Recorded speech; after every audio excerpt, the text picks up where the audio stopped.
I'm Katie Uhlmann reporting for Katie Chats at Smitthee TV in downtown Toronto.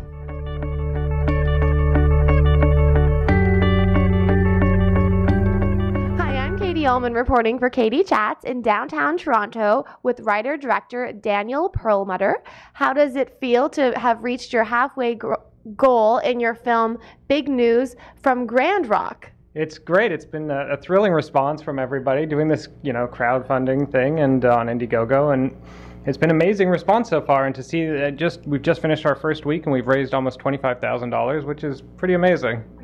How did you go about the casting process for this project? Well, the movie kind of got its start as part of Pitch This in the Toronto International Film Festival. It's a program they do, and I was pitching the movie, and the actor Enes Esmer was hosting the pitch competition, and he liked the sound of it and came up to me and was like, I want to be in this movie. Is there a role for me? And that was like 5 years ago now, and he's kind of been involved in the project ever since. And so we at some point we were just like, Enes is great. He's the lead. Let's put him in this movie as the lead. And so that's been great having him involved. And we had a read through the script up at the Canadian Film Centre at one point, and this woman came in to read the female lead, this woman Meredith McNeil, and she just brought so much to the role. Everybody was like, just found her hilarious, and she'd been in England for the past 10 years on it. She'd been doing some great work over there. She was on Man-Stroke Woman and some other really funny shows in England. And now she just moved back, and I think we're really lucky to have her in the movie. She's great. And over the past 5 years, this script has gone through a lot of workshopping, and you've got to work with a lot of great people like Eugene Levy. What has this process been like in terms of taking the script from beginning to now close to production end-ish? I mean, it's been an incredible, the opportunities I've had with this script and the feedback I've gotten from a lot of great people, especially Eugene Levy, but also like Dan Goldberg and David Frankel.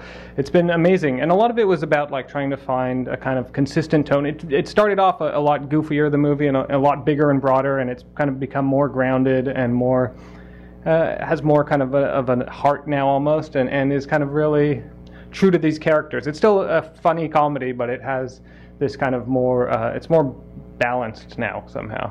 What makes Midland the perfect location for this film? Well, while I was writing it over these past 5 years, Midland became this town of Grand Rock in my mind, and I was kind of writing it to this town, and it's a beautiful town, and it's about an hour and a half, 2 hours outside of Toronto, so it's distant enough, and it really has its own identity and its own feeling. And there's someone who, they were really connected to their local newspaper that they actually just lost a month ago. It was over 100 years old, and it closed down, the Free Press. I'd visited the offices there and stuff while I was researching it.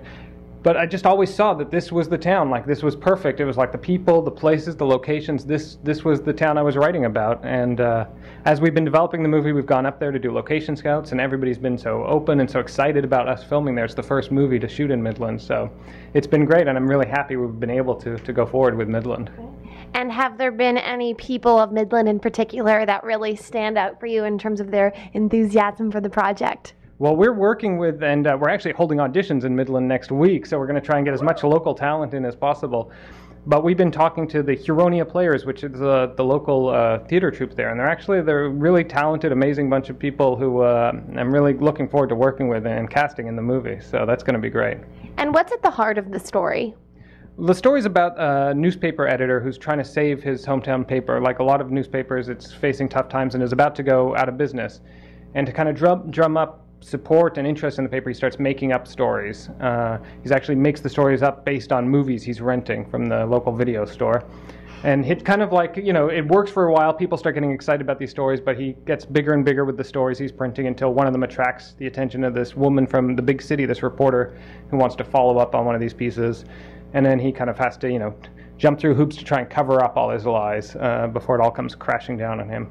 So that's kind of the setup for the movie. And I think it's, the story, the idea of someone really who's like sees this newspaper, which is, in a lot of places dying out, and just trying to save it and recognize the importance of this small town newspaper is kind of what is at the heart of the movie.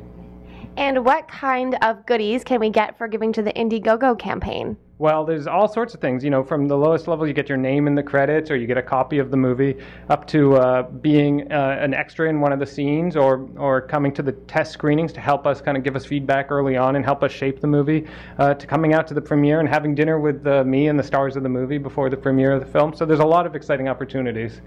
And where is the best place to find out more information on you and the film and Markham Street Films, who you've been making the project with, online?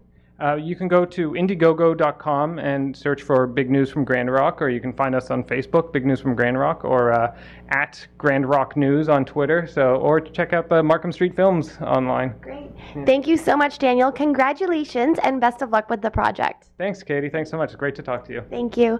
I'm Katie Uhlmann reporting for Katie Chats in downtown Toronto.